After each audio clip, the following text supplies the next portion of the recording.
Kejayaan bukanlah sesuatu yang mudah untuk dikecapi.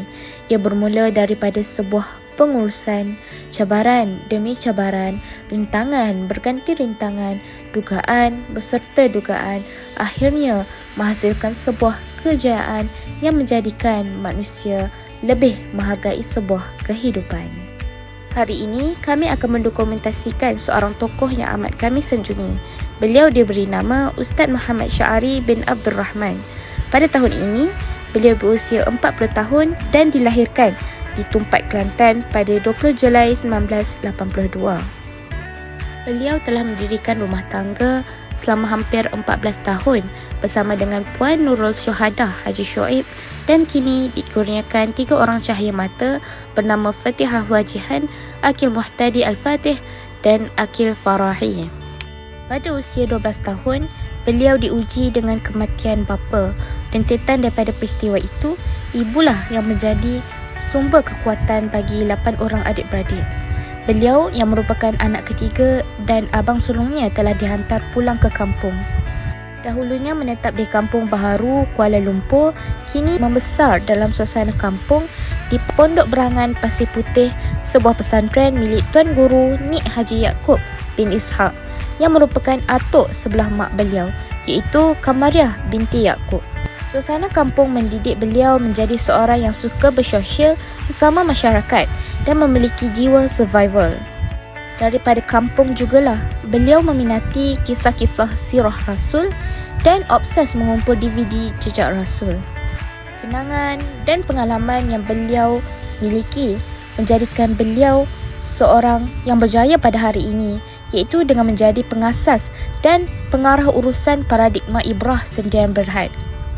Beliau juga jurulatih utama Tadabbur Center Sdn Bhd dan berpengalaman menjadi penyampai tetap segmen Ibrah pada tahun 2013 hingga 2017 dan Tadabbur pada tahun 2021 di IKIM FM. Beliau juga penyampai tetap segmen mingguan Assalamualaikum Ustaz pada tahun 2020. Beliau juga berpengalaman menjadi penulis buku. Bermula tahun 2011 hingga 2021, beliau memiliki karya penulisan sebanyak 14 buah. Antaranya Kuasa Kepemimpinan Al-Fatih, Kompas 114, Kompas Anbiya dan lain-lain. Kata beliau, prinsip hidup beliau adalah bakat itu. Bagi saya punya prinsip adalah majikan bukan hanya mengurus syarikat. Majikan kena jadi macam Sifu Ogwe dalam Kung Fu Panda tu. Dia tahu melihat gemuk panda ni, dia ada potensi. Pendidikan awalnya bermula di sebuah pesantren di Tumpat, Kelantan. Beliau seorang yang suka berpersatuan sejak di bangku sekolah lagi. Sekolah menengah beliau di Sekolah Menengah Kebangsaan Tumpat, Kelantan, dan di sinilah beliau pernah menjadi pelajar pertama yang mendapat 9A bagi peperiksaan PEMR. Semasa berada di tingkatan 4 sehingga tingkatan 6, beliau bersekolah di Kolej Islam Sultan Alam Shah, Kelang, Selangor.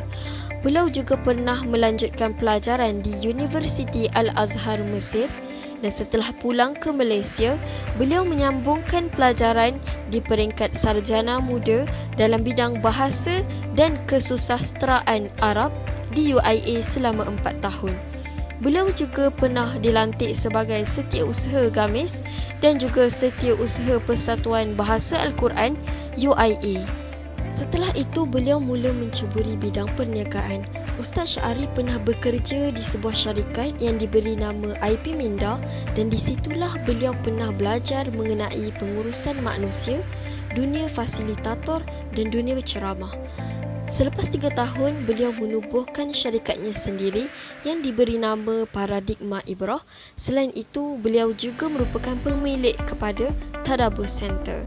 minat beliau yang mendalam tentang kisah para rasul dan nabi menjadikan asbab tercetusnya nama syarikat Ibrah Paradigma. Ibrah adalah segala-galanya. Perjuangan saya adalah menyampaikan kisah.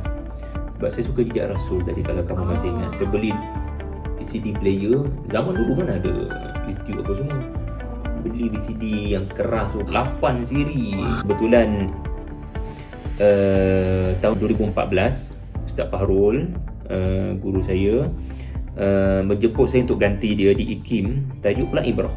So 2014 saya mula melorongkan minat kepada sejarah dalam Quran. Kusangkakan panas hingga ke petang, rupanya hujan di tengah hari. Ustaz Syahari pernah mengalami kemalangan sebanyak 2 kali. Kejadian pertama berlaku apabila beliau ingin menguruskan kursus kepimpinan MPP Unit 10 Kerana organisasi Pulang Gaterili. dan kelemahan persatuan dalam menyantuni orang yang memberikan ceramah atau pengisian juga merupakan satu cabaran bagi beliau.